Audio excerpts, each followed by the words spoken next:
What's been a big challenge for you just in your life, just in general? Or one of the biggest challenges that you faced?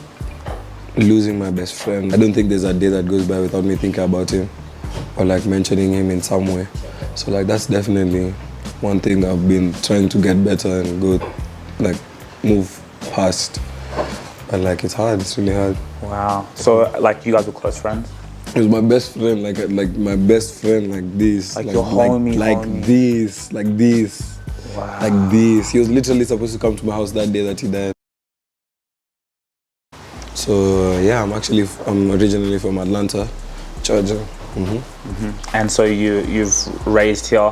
What's life like? Tell us about yourself. Life in Kenya is like, bro, you have to be ready before life hits you, because like if you're not on track, it's easy, like you can get easily swept away by this lifestyle, bro. It's not easy, but at the same time, you can make it easy for yourself if you know yourself and if you trust and believe in yourself. Yeah. So what was childlike? Come out. That's good. What was childlike growing up for you? No, my childhood was like, it was really fun, like honestly, because I grew up in like an estate, in like a small estate community, so that was fun, because like every day after school, you know, we used to go outside and play football. I remember even when we used to play football and like just running around as kids. That was really fun, bro. And then growing up with a small brother was also fun, because like I just had like a mini me everywhere I go. So like, yeah. So it was fun to be, you call him a mini me, huh? What's the age difference between you and your brother? It's like 3 years. 3 years. Were you guys always being real close? No, not really. Like when we were young, this guy was just annoying. He was very annoying. Like to me, I don't know why, he was just annoying. But like as we grew up, I started adapting to that, and I was just like, okay, he was just a child then. Now he's grown up and he's like, yeah, it's cool. It's cool. Okay. So what school did you go to?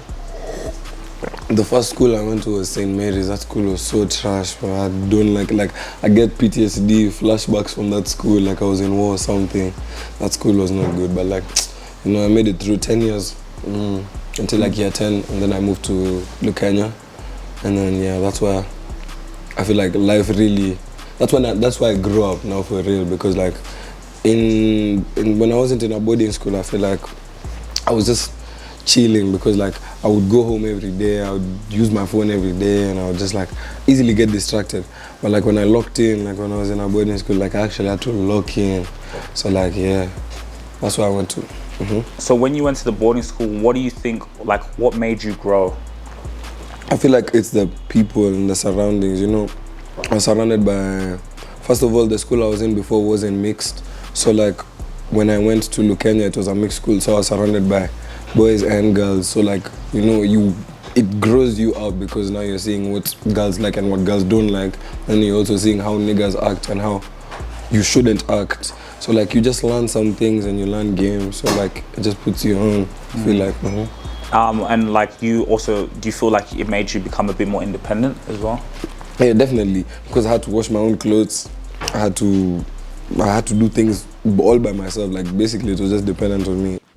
Hey guys, this is Rubasha here at the Just Co offices, made for entrepreneurs by entrepreneurs. You see, we're living in the greatest time to be alive, where you can use the power of social media, where you can get your voice out there, your brand. How can you put yourself in the front position? How can you use and utilize a media network to be able to build your brand? That is the mistake so many people make. They don't know how to build brand. They don't know how to use their voice and the art of communication to storytell.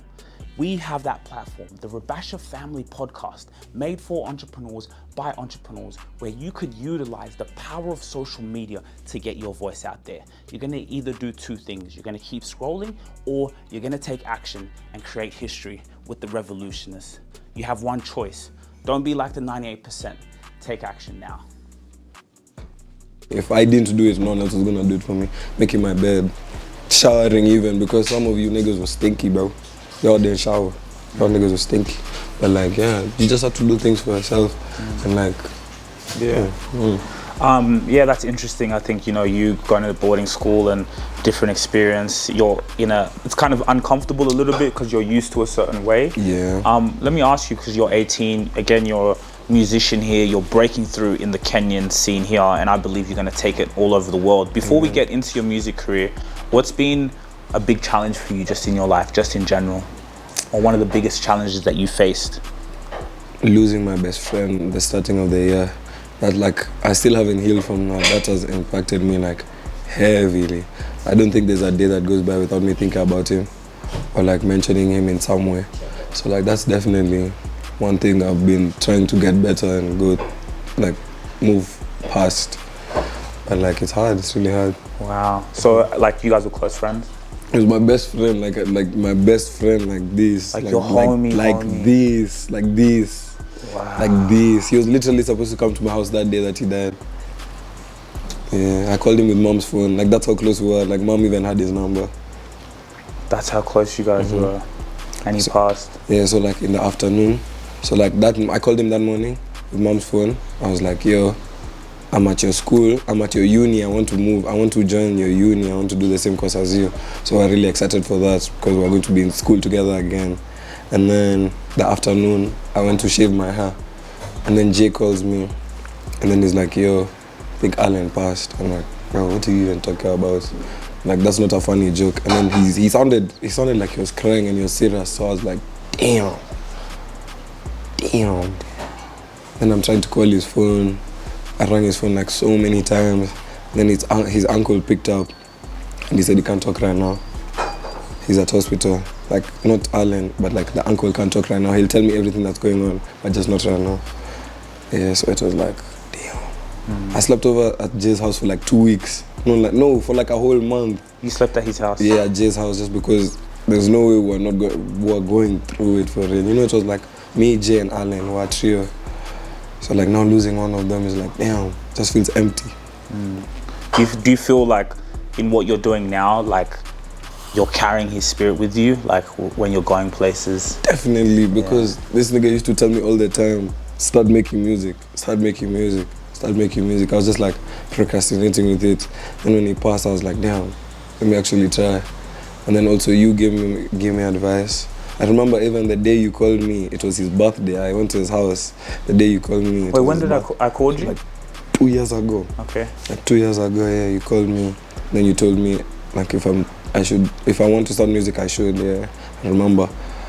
Yeah, he always told me to make music and like to actually try. And like I never did because like I was shy. I was like really shy. And he was older than me, so I used to look up to this nigga. So like when he tells me things, I would actually listen. And I'm like, I know what you're saying, but like, damn. So, yeah.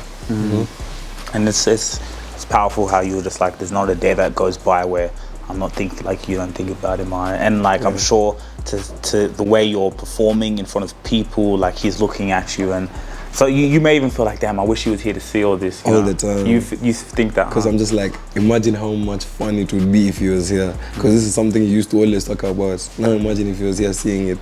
I just want to know. I just want him to tell me he's proud of me. Like that's all I want.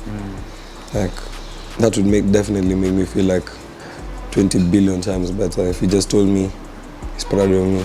Because anytime you'd say that, I'll just be like, damn, making my big brother proud, that's cool. Yeah, that's amazing. Okay, so yeah, let's talk about like the music.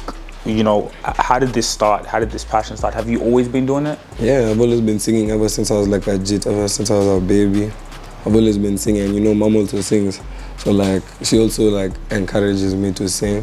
So like, singing has been like a part of me. Like music, I'm an artist in heart. Like art is creative. You've always been creative. Creative as hell, bro. Like my mind is crazy. What do you think about? I think about many things. Like all of my songs are freestyles. I've never sat down and written a song like I'm writing a song. No, I just go, I freestyle, I record, then I fix some parts that would sound better if I added these lyrics. That's it. That's how I make. Like I can make a song in 10 minutes. If you really enjoyed this video, make sure to click here, and I'm sure you're gonna love that one.